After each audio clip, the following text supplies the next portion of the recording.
زبیر کی کتاب کا نام تھا ابان ابن عثمان خلیفہ ثالث کے صاحبزادے. گو وہ کتاب آج تک دستیاب نہیں ہوئی، یعنی اس کی کوئی روایت، لیکن نام تھا کہ انہوں نے بھی ایک کتاب تحریر کی تھی. اس طرح ایک آدھ اور کتابیں بھی سننے میں آئیں.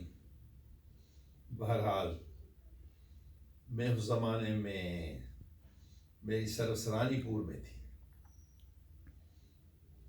تو سب سے پہلی کتاب، یہ 5 کتابیں تو چھپ گئی، پتہ چلا کہ 4 یا 5 کتابیں چھپی ہیں، لیکن وہ حاصل کیسے ہوں؟ اس زمانے میں ذرائع اتنے وسیع نہیں تھے جتنے آج کل ہیں، لیکن دل میں یہ طلب رہی کہ کاش اللہ تعالیٰ ہمیں موقع دے کہ اب اپنی مادری زبان سندھی میں بھی ایک شاہکار کتاب کا ترجمہ کریں. آخر بہت کوشش کی. ایک دوست کی وساطت سے اونیا ترکی سے سیرت ابن اسحاق کا ایک نامکمل نسخہ ہمارے ہاں پہنچا. بڑی خوشی ہوئی. بس نسخہ ملتے ہی میں نے کام شروع کر دیا. بس وہ کام صرف ترجمے کی حد تک تھا، کیونکہ زیادہ کتابیں بھی نہیں تھیں. لیکن ابھی یہ کام میرے خیال میں کوئی 15-20% کے قریب ہوا ہوگا، تو میرا تبادلہ ہو گیا رانی پور سے اپنے گاؤں شکارپور CNS کا کالج میں. یہاں آنے کے بعد کچھ ماحول تبدیل ہوا، تو اس وقت میرے کچھ دوستوں نے مجھے شوق دلایا کہ سندھ کے ایک عالم ہیں، بہت بڑے عالم، حضرت مختوم محمد عاشق ٹھٹوی رحمۃ اللہ علیہ. انہوں نے ڈائری کی طرح 23 نبوی برس کا احوال اس طرح نقل کیا ہے کہ اپنی مثال آپ ہے. اس کا جواب عربی میں بھی نہیں ہے، اتنی روایات انہوں نے جمع کی ہیں. تو کچھ دوستوں نے اصرار کیا کہ پہلے آپ اس کام کو شروع کریں، کیونکہ یہ ایک سندھ کے عالم کی کوشش ہے. حالانکہ اس سے پہلے اس کا مختصر ترجمہ مولانا محمد یوسف لدھیانوی رحمۃ اللہ علیہ کی طرف سے اردو زبان میں ہوا تھا، لیکن وہ ترجمہ کیسا تھا اس پہ میں زیادہ کہنا نہیں چاہتا ہوں. وہ جنہوں نے دیکھا ہوگا وہ خود اندازہ لگائیں گے. بہرحال اس ترجمے سے کتاب کا جو اصلی مقام تھا وہ ظاہر نہیں ہوا، لیکن بہرحال 2-3 ایڈیشن اس کے آ گئے، کتاب مقبول ہوئی. پھر میں نے یہ سوچا کہ یار جب کتاب اردو میں آ گئی ہے تو لوگ پڑھ سکتے ہیں اردو، تو پھر سندھی میں اس کو نقل کر کیا مقصد ہے. لیکن ہمارے شکارپور کا ایک ادارہ ہے مہران اکیڈمی، اس کے روح رواں ہیں نظام الدین میمن، دوست ہیں ہمارے، کولیگ ہیں. تو انہوں نے ہمارے 2 اساتذہ کرام کو درمیان میں ڈالا اور انہوں نے مجھے زور کیا کہ یہ کتاب آپ کو ترجمہ کرنا چاہیے، کیونکہ آپ کے اوپر حق ہے. مختوم صاحب جنہوں نے کتاب تحریر فرمائی ہے وہ ہمارے جد عالی حضرت شاہ فقیر اللہ علوی کے استاد ہیں، یہ آپ کے حق بنتا ہے. اس کام میں میرے عربی کے استاد پروفیسر سید محمد سلیم رحمۃ اللہ علیہ نے اچھا خاصا زور لگایا. پھر میرے دوسرے سندھی کے استاد تھے ڈاکٹر مرحوم عبد المجید میمن، انہوں نے بھی مجھ سے بات کی اس موضوع پہ. میں نے کہا سر یہ بہت مشکل کام ہے، میری حیثیت سے بہت زیادہ ہے، میں نہیں کر سکتا. تو انہوں نے بتا کون کرے گا. مشکل سوال تھا. بہرحال 2 اساتذہ کرام کی رائے یا حکم یا کوشش سے یہ کام شروع ہوا، لیکن میرے سامنے کوئی طریقہ تھا نہیں کہ کس طرح کام ہو. اتفاق سے کچھ کتابیں آہستہ آہستہ میدان میں آتی گئیں. تو سب سے پہلے جو کتاب جس نے مجھے زیادہ متاثر کیا وہ تھی ابو بکر بہقی کی کتاب دلائل النبوہ. 7 حصوں میں عبد الموتی خلاجی نے اس کا ترجمہ بھی کیا، تشریح بھی کی، اور وہ کچھ کیا جو اس سے پہلے میں نے نہیں دیکھا تھا. بہرحال یہ گویا مجھے ایک گائیڈ لائن مل گئی. پھر اس کے بعد جو دوسری کتابیں ہیں جہاں سے مخدوم صاحب نے استفادہ کیا تھا، سیرت شامی، مواہب لدنیہ، شرح مواہب زرقانی، تاریخ الخمیس، بہت سی کتابیں چند سالوں کے اندر ایک دوسرے کے پیچھے آتی گئی اور مجھے راستہ ملتا گیا. الحمدللہ کتاب مکمل ہو گئی، سندھی میں ترجمہ ہو گیا، کتاب میدان میں آ گئی، اور اب تک اس کے ایڈیشن برابر چھپ رہے ہیں، وہ لوگوں میں مقبول ہے. بہرحال یہ نبی کریم صلی اللہ علیہ وسلم سیرت کی برکت اور مخدوم صاحب کے علم کی وسعت تھی جس سے ہم نے استفادہ کیا.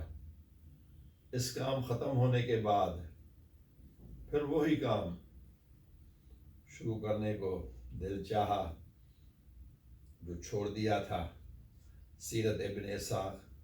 لیکن اس زمانے میں نقوش والوں نے رسول نمبر کے نام سے ایک رسالہ شائع کیا. بہت سا مواد اس کے اندر تھا. اس کی خاص بات یہ تھی کہ خود ڈاکٹر حمید اللہ صاحب مرحوم نے اس کتاب کا اردو میں ترجمہ کیا. پھر اس کے بعد تو ضرورت نہیں رہی کہ ڈاکٹر حمید اللہ کے بعد میرے جیسا بے علم آدمی اس پہ کچھ کام کرے. بہرحال وہ بات وہیں رہ گئی، تحقیق ہوتی گئی. اس دوران یہ انکشاف ہوا پہلی دفعہ کہ سیرت کی پہلی کتاب جو ہے وہ ابن اسحاق نہیں بلکہ سیرت عروہ ابن زبیر ہے. اس لیے دل نے چاہا اس کتاب پہ سندھی زبان میں کچھ کام کیا جائے. یہ تو خواہش تھی، مگر کتاب کہاں سے آئے؟ کتاب بہت ڈھونڈا، عرب میں، عجم میں، ادھر ادھر، کہیں بھی کتاب نظر نہیں آئی. آخر ایک دفعہ کڈیارو جانا ہوا. وہ ہمارے خاص دوست ہیں، آپ سب لوگوں کو جانتے ہیں، ڈاکٹر محمد ادریس سومرو صاحب. ان کی قاسمیہ لائبریری میں پہلے بھی میں جاتا رہا ہوں، اس وقت بھی گیا. مولوی صاحب بڑے شفیق آدمی ہیں، انہوں نے کچھ کتابیں نکال کے میرے سامنے رکھی تو میرے حیرت کی حد نہ رہی. اب ایک کتاب میں ہاتھ ڈالا تو وہ کتاب عروہ بن زبیر تھی، مغازی عروہ بن زبیر. اس کو جمع کیا تھا ہمارے ہندوستان کے مشہور عالم مولانا محمد مصطفیٰ اعظمی رحمۃ اللہ علیہ، ان کا بھی کچھ عرصہ پہلے ہی انتقال ہوا. بڑی محنت سے انہوں نے سارا مواد جمع کیا، مگر ایک راوی کو ہی انہوں نے اہمیت دی، اور وہ تھے ابو الاسود، جنہیں یتیم عروہ بھی کہا جاتا ہے. عروہ نے اس کی تربیت کی تھی، اس کو پڑھایا لکھایا تھا. پھر یہ ساری زندگی عروہ کی کتاب کی روایتیں کرتا رہا. ایشیا سے باہر سب سے پہلے مصر میں بھی اس کتاب کی روایت عروہ بن زبیر نے کی. پھر وہ کتاب سامنے آ گئی. کتاب تو تھی مختصر اگر اپنی اہمیت کے لحاظ سے، کیونکہ کتاب کو مرتب کیا تھا عروہ بن زبیر نے، جو براہ راست شاگرد تھے اما عائشہ صدیقہ کے، بلکہ یہ کہیں کہ ان کے علمی وارث تھے. پھر عروہ کا جو گھر کا ماحول تھا وہ آپ سب جانتے ہیں. ان کے نانا ابو بکر، خالہ اما عائشہ، والدہ ماجدہ، اسماء بنت ابی بکر، اس طرح وہ سارے جو اساتذہ تھے، سارے جو گھر کے لوگ تھے، ان کی جو پھپھی تھی وہ سیدہ خدیجۃ الکبریٰ تھی، اور عروہ کی پھوپھی وہ سیدہ خدیجۃ نہیں، عروہ کی پھوپھی نہیں بلکہ عروہ کے والد کی پھوپھی حضرت حضرت زبیر بن عوام کی وہ پھوپھی تھی. حضرت عبد المطلب جس طرح نبی کریم صلی اللہ علیہ وسلم کے دادا جان تھے، اس طرح حضرت زبیر بن عوام کے نانا تھے. تو یہ ساری روایتیں زبیر کو اپنے گھر میں ملی. وہ ایسے ہاتھوں میں پلے بڑھے جہاں سے یہ پورا سیرت کا خزانہ ان کی جھولی میں پڑا. انہوں نے ہر چیز کو سنبھالا. حدیث کے بھی ماہر تھے، سیرت سے بھی دلچسپی تھی، مغازی میں بھی ان کو مہارت تھی، لیکن بہرحال شعر و شاعری میں بھی ان کا ایک خاص مقام تھا. اس طرح ان کی روایات جو پھیلی ہوئی تھی، مصطفیٰ اعظمی صاحب نے ان کو پوری دیانتداری سے، پوری محنت سے، پوری مشقت سے جمع کیا اور ایک مختصر کتاب بنا کے ہمارے سامنے پیش کر دی. وہ اس میں اتنی گنجائش تھی کہ اگر دوسرے راویوں کی روایتیں بھی شامل کر دی جاتی تو کتاب اور زیادہ مکمل ہوتی.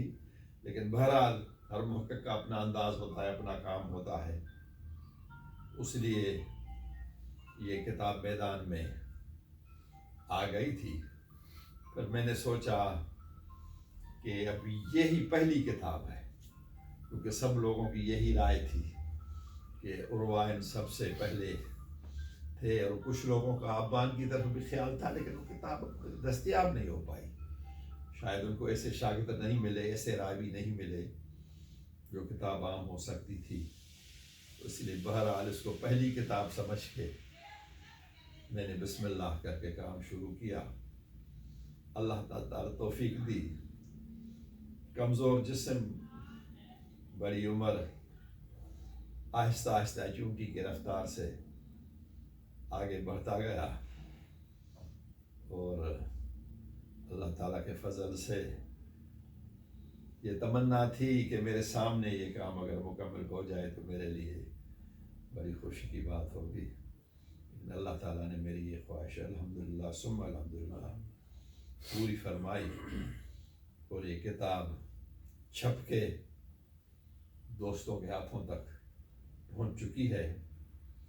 حالانکہ سندھی زبان میں ہے، ویسے سندھی زبان میں جہاں تک میری معلومات ہے تو عربی زبان میں بھی ابھی تک کوئی عروہ کی شرح شائع نہیں ہوئی ہے. اچھا صحیح، اس کتاب کا اردو ترجمہ کوئی ہوا ہے اب تک؟ اس کتاب کا اردو ترجمہ ادارہ ثقافت اسلامیہ نے 2 دفعہ عبد الوکیل علوی صاحب کے نام سے ہوا، یا ان کی وساطت سے ہوا. لیکن بس وہ بھی ترجمہ ہی ہے، باقی اس میں وہ کچھ نہیں ہے جو ہونا چاہیے تھا. تو لیکن ہم نے کوشش کی ہے کہ اس ترجمہ نہ ہو، ترجمے کے ساتھ شرح بھی ہو، کیونکہ یہ بنیادی کتاب ہے اور یہ باتیں ہمیشہ یاد رکھنے کی ہیں. پھر عروہ کا مقام، پھر عروہ کا ماحول، پھر جن ہاتھوں میں ان کی تربیت ہوئی، وہ سب شریعت کے دائرے کے اندر ہے. ایسی کوئی بات نہیں تھی ان کے علم میں کوئی کمی تھی یا ان کے اساتذہ میں. بہرحال یہ کتاب اپنی مثال آپ ہے. گو میں وہ حق ادا نہیں کر سکا ہوں جو مجھے کرنا چاہیے تھا، کچھ وقت کی وجہ سے، کچھ طبیعت کی کمزوری کی وجہ سے، کچھ بڑھتی ہوئی عمر کی وجہ سے. لیکن بہرحال جو کچھ بھی ہوا اللہ کا شکر ادا کرتا ہوں. اچھا ہند اس کتاب پہ کام کرتے ہوئے آپ کو کتنا ٹائم لگا؟ اب سر ٹائم کا یہ ہے کہ ایسے کام مسلسل نہیں ہوتے ہیں. کبھی کام ہوتا تھا، کبھی نہیں ہوتا تھا. کبھی کسی کتاب کی درمیان میں ضرورت پڑ گئی، کتاب دستیاب نہیں ہے، پھر اس کے لیے کہیں جانا پڑا، کبھی عرب میں، کبھی عجب میں، کبھی ایران سے، کبھی ادھر سے، کبھی ادھر سے. تو کتابیں آتی گئیں تو کبھی کبھی کام رک بھی جاتا تھا. یہ نہیں ہے کہ دن رات. ہاں البتہ یہ ہے کہ ایسے کوئی مہینوں تک یا سالوں تک کام نہیں رکا ہے. کبھی مہینہ رک گیا، کبھی 2 مہینے رک گیا، لیکن پھر وہیں سے ہی کام شروع ہوا. اور وہ جو کچھ ہے وہ آپ لوگوں کے سامنے ہے. اس میں آپ کا کیا کام ہے؟ نیا کام یعنی کیا تحقیق؟ نیا کام یہ ہے کہ زیادہ تر یہ روایتیں ایسی ہیں جو سب سے پہلی بار ہمارے سامنے آئی ہیں، تو ان میں وضاحتوں کی ضرورت تھی. ان کی وضاحت کی جائے بنیادی کتابوں سے. مثلاً ہجرت ہے، ہجرت کی کیا اہمیت ہے. مثلاً نبوت ہے، انبیاء علیہ السلام کے لیے جانور چرانے کا بھی ایک باب ہے ان کی زندگی میں. ان کی بھی حکمتیں ہیں کہ جانور مختلف قسم کے ہوتے ہیں، کوئی طاقتور ہوتے ہیں، کوئی کمزور ہوتے ہیں، کوئی چھوٹے ہوتے ہیں، کوئی بڑے ہوتے ہیں، کوئی بیمار ہوتے ہیں، کمزور ہوتے ہیں. ان کا خیال رکھنا پڑتا ہے، ان کے کھانے کا، ان کی خوراک کا، ان کے موسم کا، سردی کا، گرمی کا، تاکہ کوئی محروم نہ رہ جائے. تو اس سے ہمارے علماء نے یہ اشارہ دیا ہے کہ انبیاء علیہ السلام کے لیے ایک قوم کی تربیت کا طریقہ بھی ہے کہ کس طرح ان سے ڈیل کیا جائے. تو اس طرح کتاب میں زیادہ تر روایات مختصر ہیں، تو میں نے کوشش کی ہے کہ ان کی جتنی وضاحت مجھ سے ہو سکے، جتنا میرا چھوٹا سا علم ہے اس کی کوشش کی ہے، تو جو ہو سکا ہے. لیکن ابھی انشاءاللہ تعالیٰ زندگی رہی تو آئندہ اس میں اور اصلاح کی ضرورت ہے. اچھا یہ کام کرتے ہوئے آپ نے تقریباً کتنے مصادر و مراجع کو استعمال کیا ہے؟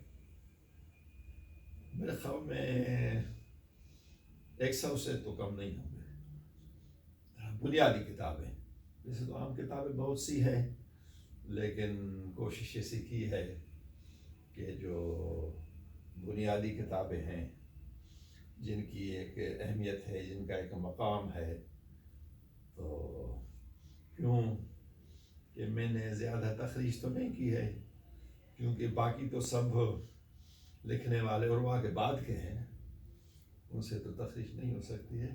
لیکن جو پہلے والے ہیں چند نام، ان کو بھی باقی حاشیے میں جو کچھ ہو سکا ہے، جتنے نام ہیں اصحاب بدر کے، اور کتاب کی تکمیل میں بہت سے دوستوں نے تعاون کیا.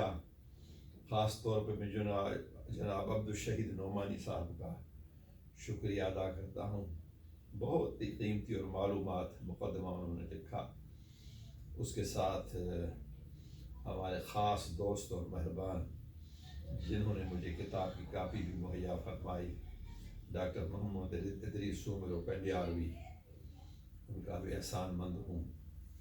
درگاہ پیر گوٹھ کے مفتی صاحب مفتی محمد رحیم سکندری، انہوں نے بھی کمزوری حالت میں نہایت مختصر معلوماتی مقدمہ لکھا. ڈاکٹر ثناء اللہ بھٹو صاحب نے بھی مغازی کی تاریخ کے اوپر بہت سارا مواد جمع کیا. بہرحال جو کچھ بھی ممکن ہو سکا وہ آپ کے سامنے ہے. ظاہر انسانی کوشش ہے، کمی کوتاہی اس کے اندر ہوگی تو اہل علم سے درخواست ہے کہ وہ نشاندہی فرمائیں گے تاکہ آئندہ ایڈیشن میں اس کی کچھ اصلاح ہو سکے. جزاک اللہ خیر سر، بہت بہت شکریہ سر.